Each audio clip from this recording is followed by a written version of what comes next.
अस्सलाम वालेकुम। आज की मेरी ये वीडियो एक नसीबो जली औरत की दर्द भरी दास्तान है। वीडियो शुरू होने से पहले मेरे YouTube channel Urdu centre plus को सब्सक्राइब करके बेल नोटिफिकेशन को ऑन कर दें ताकि आपको मिलती रहें तमाम चैनल अपडेट्स। वीडियो पसंद आने पर इसको शेयर और लाइक करना ना भूलिएगा। अंशा ने जब पहली बार ज़ोहरा बीबी को देखा था तब वो उनकी नाक देखकर हैरान रह गई थी। हालांकि इस तरह घूर घूर कर देखने पर माँ से डांट भी पड़ी थी, मगर वो क्या करती, बच्ची थी, मासूम, जो दिल में वो चेहरे पर। ज़ोहरा बीबी की नाक की दरमियानी हड्डी गायब थी, यानी उनका बस एक ही नथना था जिसकी वजह से उनका चेहरा अजीब सा लगता था। अंशा ने माँ से एक बार पूछने की कोशिश भी की, मगर ऐसी झाड़ पड़ी कि उसके बाद फिर कभी हिम्मत न हुई। अंशा जिस गांव में रहती थी वहाँ पर उनका घराना बड़े मोअज़्ज़िज़ लोगों में शुमार होता था, जबकि उनके घर के पीछे वाला इलाका कम हैसियत लोगों पर मबनी था। वो सब मुख्तलिफ ज़ात, बरादरी और अजीब व गरीब कमाश वाले लोग थे। अंशा के ख़ानदान से किसी लड़की को अपनी दीवार पार करके जाने की इजाज़त ना थी, इसलिए उसकी छोटी दो फूफियाँ और एक फूफोजाद सारा दिन सिंगार किए, लहंगे गरारे पहने अपने घर में ही घूमती रहती थीं। दीवार के दरमियान में एक छोटा सा दरवाज़ा लगा हुआ था जहाँ से गांव के लोग उनके घर शाम को तंदूर में रोटियां लगाने आते थे। जन्नत बीबी काफ़ी फराग दिल खातून थी। अंशा की माँ की बतौर मौलमा उस गाँव में बहुत इज्जत थी। उन दिनों फूफो फातिमा की भी शादी हो गई और वो ढेरों अरमान दिल में लिए और खुशियों की दुआएं समेटे पिया घर सुधार गईं, जहां उनकी नई ज़िंदगी उनकी मुंतज़िर थी। बेटियां सबकी सांझी होती हैं, शायद इसलिए उनकी रुखसती के वक्त ज़ोहरा बीबी, जिन्हें अंशा दादी ज़ोहरा कहती थी, फूट फूट कर रोईं। फूफो के जाने के बाद अंशा सारा दिन घर में बोलाई फिरती थी। फिर आहिस्ता आहिस्ता वो छोटा दरवाज़ा पार करके दादी ज़ोहरा के घर जाना शुरू हो गई। वो रोज़ाना की तरह उनके घर दाखिल हुई। कच्चे घर में सेलन की बू थी, मुर्गियाँ इधर उधर फिर रही थीं। कमरे की छत भी कच्ची थी, लगता था हवा चलेगी तो गिर जाएगी। मगर कौन जाने कि इस हल्की छत वाले बोसीदा घर ने कितने दुख देख रखे थे, और अभी तक इसके दरो दीवार और छत सलामत थे। पंखे की घिर घिर की आवाज़ अजीब सा शोर पैदा कर रही थी। कमरे का दरवाज़ा बंद था, सारा कमरा अंधेरे में डूबा हुआ था। अरे कितनी बार कहा है अंशा बीबी, यहाँ ना आया करो। ए बीबी, हम लोगों के घरों में तुम्हारे घर की लड़कियाँ नहीं आया करती। अंशा ने दादी ज़ोहरा की बात अनसुनी कर दी। वो रोज़ाना ही ये बात उनसे सुनती थी। वो कमरे में दाखिल हुई तो उसकी नज़र टूटे हुए जूतों और फिर ज़ख्मी पैरों पर पड़ी। वो फितरतन हमदर्द तबीयत की मालिक थी, मगर दादी ज़ोहरा के लिए उसके दिल में अजीब सी कशिश महसूस होती थी। उसने खामोशी से वो जूते रखे जो वो अपनी माँ के उठा कर लाई थी। दादी, आपको पता है ना कि मैंने यहाँ आना ही होता है। अंशा ने बग़ैर मांगे उनको घड़े से पानी का कटोरा भर कर दिया और घड़े को फिर नलके से भर दिया। अरे दादी, आपको तो बहुत बुखार है, दवाई ली आपने? मैंने दम किया है बीबी, फ़र्क पड़ जाएगा। अंशा अनसुनी करती हुई वापस चली गई। जब वो आई तो उसके हाथ में दवाई थी जो वो अपने ताया से अपने बुखार का कह कर लाई थी। उसकी इन बातों की अब ज़ोहरा बीबी को आदत हो चली थी। दादी ज़ोहरा हर वक्त अपनी भवें और सर के बालों को नोचती रहती थी। उनके दो बेटे थे। एक बेटा किसी ने कत्ल कर दिया और दूसरा नाराज़ होकर घर छोड़ गया। अपने बेटे के कत्ल के बाद हर वक्त बेध्यानी में वो अपनी भवें और बाल नोचती रहती थीं, जैसे बलाएं टालना चाह रही हो। कई साल पहले जब उनका बड़ा बेटा कमाने लगा था तो ज़ोहरा बीबी ने आंखों में कई ख्वाब सजा लिए थे। उनका घर हमेशा खामोश रहा था। वो अब उसमें रौनक भरा शोर लाना चाहती थी, मगर फिर खामोशी की भारी तह ने सब कुछ तारीक कर डाला। उनका बड़ा बेटा मोहम्मद साबिर, जो अपने नाम जैसा ही था, अपनी रेड़ी लिए उस पर सब्जियां लाते रोज़ाना की तरह चौक की तरफ गया, और इधर ज़ोहरा बीबी अपने रिश्तेदारों के घर उसका रिश्ता लेने चली गई। उस दिन चौक में लड़ाई हुई। लड़ाई भी क्या कि मंडी के 2 ठेकेदार आपस में प्याज की कीमत पर लड़ पड़े। हल्की फुल्की बहस से शुरू होने वाली लड़ाई 2 ग्रोहों पर मुश्तमिल हो गई जो एक दूसरे को मरने मारने पर तुल गए। मोहम्मद साबिर को भी एक ग्रोह का हिस्सा बना लिया गया था।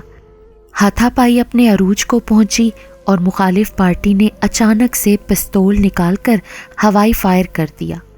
हर नवाले पर खाने वाले का नाम होता है ये तो सुना था, मगर हर गोली पर मरने वाले का भी नाम लिखा होता है ये किसी ने नहीं बताया था। जिस लम्हे ज़ोहरा बीबी ने रिश्ते की हाँ पर दुआ के लिए हाथ उठाए, उधर उनका बेटा एक जानलेवा जालिम गोली का शिकार हो गया। यूं कम कीमत प्याज की लड़ाई ने कीमती इंसान को मकतूल बना दिया। ज़ोहरा बीबी के दिलो दिमाग ने इस सदमे को कबूल ना किया। वो सरे शाम दरवाजे पर जाकर बड़ी सड़क वाले रास्ते को देखती रहती। उन्हें रुलाने की कोशिशें नाकाम हुई। उनकी आंख से सब्र के सुर्ख आंसू के सिवा कुछ न टपका। फिर एक दिन वो गश खाकर ऐसा गिरी कि जब आंख खुली तो उन्हें कुछ दिखाई ना दे रहा था। वो बार बार कहती कि मेरे चेहरे से भार हटाओ, किसी ने मेरे सर पर कोई पत्थर रख दिया है। अंशा के ताया ने उनका इलाज करने की हर मुमकिन कोशिश की, मगर उनकी नज़र कमज़ोर से कमज़ोर तर होती चली गई और उनके बाल कम होने शुरू हो गए। रोज़ाना आकर चिराग क्यों जला देती हैं बीबी? मेरी आंखें रोशनी की आती नहीं। अरे दादी, हर वक्त की तारीकी अच्छी बात नहीं है ना। अंशा बीबी, रोशनी हो तो मेरी नज़रों के सामने यादों के पुतले नाचने लगते हैं जो मुझे खौफ की खाई में धकेले जाते हैं। दादी, एक बात पूछूं, आपका दूसरा बेटा कहाँ होता है? आपने उसको ढूंढने की कोशिश क्यों ना की? अंशा ने पानी का बर्तन देखकर पूछा। असल में उनका बेटा जब से घर छोड़कर गया था, वो रोज़ाना शाम को एक मुसाफिर को खाना खिलाती थी, ख्वाह उस दिन खुद क्यों ना भूखी सोती। दरवाजे के बाहर पानी का बर्तन रखती ताकि कोई मुसाफिर पानी पिए तो प्यास उनके गुमशुदा और नाराज़ बेटे की मिट जाए। ये पूछना था कि दादी ज़ोहरा के चेहरे पर अंधेरा छा गया और उनके तासुरात उस शख्स जैसे हो गए जिसका पाँव उबलते पानी में पड़ जाए। पुत्र, वो ऊंचे घराने की मुंडेर पर अपना कबूतर भेज बैठा था। वो ना जाता तो उसकी माँ कहीं की ना रहती। दीवार से झांकने वालों का हक बाग के कीमती फूल पर ना हुए बेटी। उनकी आंखों के आगे ह्योले घूमने लगे और वो माजी की यादों में चली गई। मैं तुझे कैसे समझाऊं बेटा कि मैं उस घर में तेरे रिश्ते के लिए नहीं जा सकती। ज़ोहरा बीबी अपने बेटे के कंधे पर प्यार से हाथ रखे उसे समझा रही थी। माँ, जब वो मुझे पसंद है तो फिर हवेली वालों की बेटी और मेरी ख्वाहिश पूरी करना तुझ पर लाजिम है। वो जिद से बोला। ज़ोहरा बीबी को सालों की साख का खौफ था, मगर बेटा माँ के किसी खौफ को समझने के लिए तैयार ही ना था। वो उसको समझा समझा कर थक गई। माँ, अगर तू ना गई ना तो समझ में भी तेरा ना रहा। और फिर वो घर के सब बर्तन तोड़ता, अपनी शॉल कंधे पर डालता, कपड़ों का थैला लेकर रुमाल से मुंह ढांपे जलता चिराग तोड़कर ख़राब मौसम में दरवाजे को ठोकर मार कर चला गया। बारिश और ज़ोहरा बीबी की आंखें बराबर बरसीं। वो उस रात यूं रोई कि लगता था सारी उम्र के आंसू आज ही बहा देंगी। सारा मोहल्ला बादलों की घन गरज से ज़्यादा उनके बैन सुनकर डरता रहा, मगर रंग बरंगा परांदा बालों में सजाए खूबसूरत फातिमा उस रात भी नया काजल और सुर्खी लगाने में मगन थी। ज़ोहरा बीबी के बैन जारी रहे और रात भीगती रही। उस रात के बाद ज़ोहरा बीबी के आंगन में अंधेरा ही रहा। बूढ़ी आंखें ड्योढ़ी से लग गईं, मुंतज़िर आंखें नींद का जायका भूल गईं। रात होती अंधेरा फैलता जाता और ज़ोहरा बीबी को गम पुरसा देने आते रहते। बेवफा शोहर के गम, मकतूल और मजलूम बेटे के और सालों से बिछड़े बेटे के गम। अंशा ज़ोहरा बीबी के चेहरे को देखे जाती थी। उनके चेहरे पर एक भूली भटकी मुस्कान का शायबा हुआ और वो गोया हुई। अंशा बीबी, कौन से सवाल मन को तंग किए हुए हैं? अंशा सटपटा कर बोली। अरे नहीं दादी, मैं भला क्या पूछना चाहूँगी? बेटा मैं अनपढ़ औरत हूँ, मगर तेरी सूरत आशना जुबान वाले ख़त की मानिद है। अंशा फिर भी चुप रही। दादी खुद कलामी के से अंदाज में खोया हुई। साबिर के अब्बा मुझे बहुत अजीज थे अंशा बीबी, मगर मैं पिया मनचाही दुल्हन ना थी। उन्हें नित नए चेहरे पसंद थे और मैं बोसीदा कवाड़ों जैसा चेहरा लिए उनकी ज़िंदगी में शामिल हो गई। फिर एक दिन वो एक खूबसूरत तरहदार खातून को अपने साथ लिए यहाँ आ गए। मेरे एहतजाज के दाम उन्होंने मेरे सर पर चारपाई का पाया देकर वसूल किए। तब बारिशों का मौसम था। मैं गीली ज़मीन पर कई घंटों तक होश से बेगाना पड़ी रही। जब उठी तो किस्मत का लिखा समझकर कबूल कर लिया कि कोई और चारा न था। ज़ोहरा बीबी ने एक ठंडी आह भरी। अंशा ने उनके चेहरे की तरफ देखा। बीबी, मेरे नाक में ना अचानक से फोड़े बनना शुरू हो गए थे और फिर दवाइयों ने असर ना किया। जूं जूं दवा की मर्ज बढ़ता ही गया। उन्हीं दिनों मोहम्मद साबिर को आँख का मसला शुरू हो गया और मैं उसके इलाज में लग गई। साथ ही उस औरत और शोहर की खिदमत भी करती रही। साबिर के अब्बा एक दिन मेरे ज़ख्मों और दूसरी औरत से उकता कर चले गए कि जी अब भर गया था दोनों से।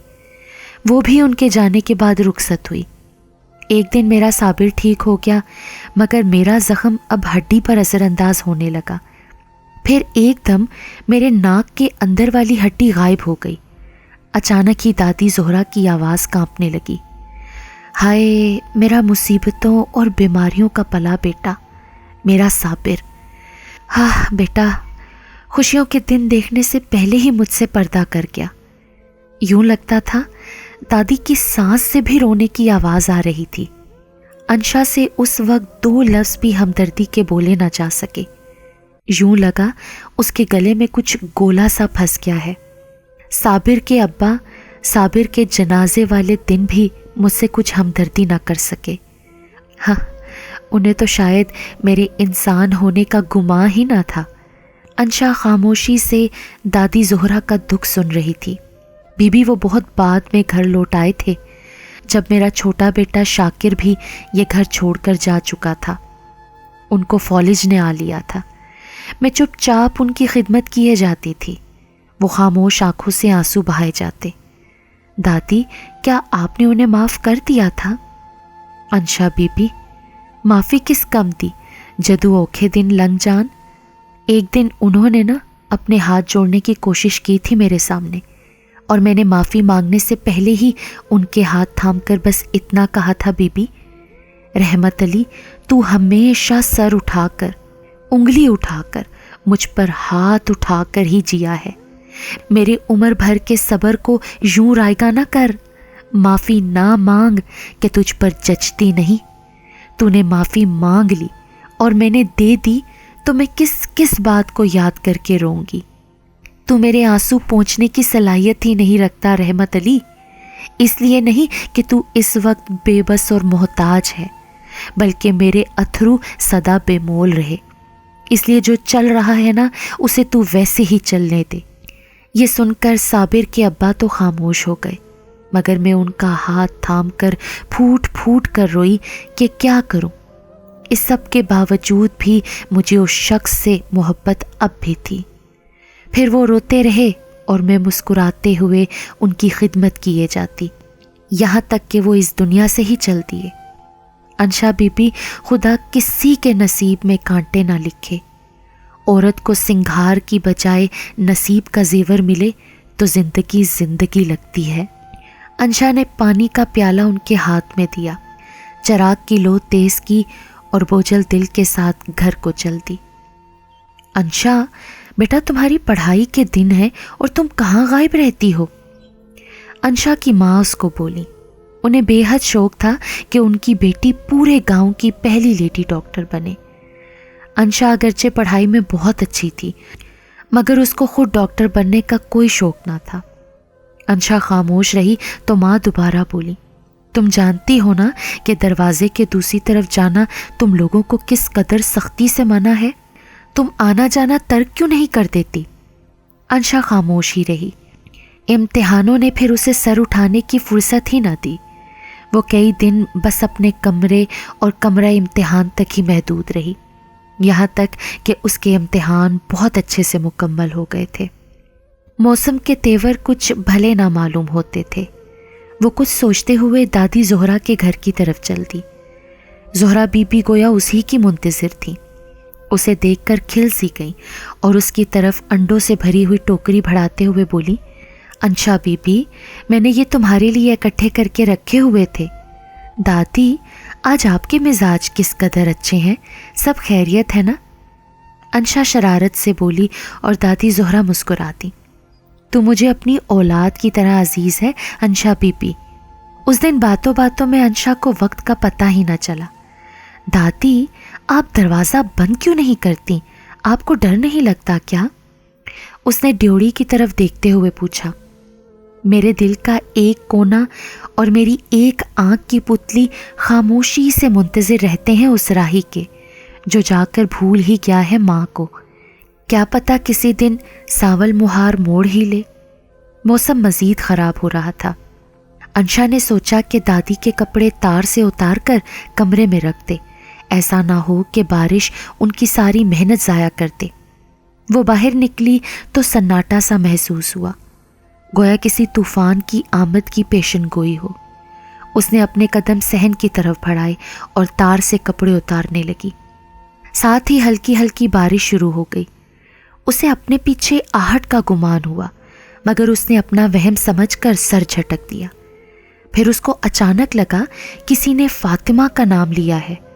وہ پیچھے مڑ کر دیکھنے لگی تو اس کا سانس وہیں پر تھم گیا۔ کوئی نقاب پوش اس کے پیچھے انگارہ آنکھیں لیے کھڑا تھا۔ انشا نے مڑنے کی کوشش کی مگر اس نقاب پوش نے اس کے منہ پر ہاتھ رکھ دیا۔ وہ زور لگانے کی پوری کوشش کرتی رہی مگر وہ دھان پان سی لڑکی کیا کر پاتی۔ انشا کی آنکھوں کے آگے اندھیرا چھانے لگا اور اس کے حواس جواب دے گئے۔ اتنے میں کسی کے دھڑام سے گرنے کی آواز آئی۔ انشا نے دیکھنے کی کوشش کی مگر کچھ دھندلا سا ہی منظر تھا۔ زہرا بی بی کے ہاتھ میں لوہے کی سلاخ تھی۔ انہوں نے اندھیرے میں ہی گرے ہوئے شخص کی طرف دیکھ کر کراہیت سے اس پر تھوک دیا۔ خون کا اثر رہتا ہی ہے، خواہ کتنے بکل منہ پر چڑھائے جائیں۔ دادی نے انشا کے سر پر مضبوطی سے ہاتھ رکھا۔ ان کی آواز میں تھوڑی توڑ پھوڑ ہوئی اور وہ بولی، انشا بی بی، جاتے ہوئے چراغ بجھا دینا۔ بارش تیز تر ہو گئی اور انشا کے بھاگنے کی آواز اور ایک قسمت ماری بڑھیا کی آہیں اس میں چھپ گئیں۔ اگلی صبح گاؤں کی مسجد سے 2 ماں بیٹوں کی اکٹھی نماز جنازہ کا اعلان ہوا۔ کسی کو سوال جواب کا موقع دیے بغیر درمیان کی کھڑکی انشا نے بند کر دی۔ اتنے سالوں بعد سفید کوٹ پہنے جب وہ مریضوں کو دیکھ رہی تھی تو فنگل انفیکشن سے متاثرہ ایک مریضہ علاج کے لیے آئی جس کے ناک کی درمیانی ہڈی غائب ہوتی جا رہی تھی۔ ڈاکٹر انشا کے کان میں ایک ٹوٹی پھوٹی کانپتی ہوئی آواز گونجی، انشا بی بی، جاتے ہوئے چراغ بجھا دینا۔ اس کے بعد بس آندھی کے شور اور بارش کی ٹپ ٹپ نے سارا ماحول وحشت زدہ کر دیا تھا۔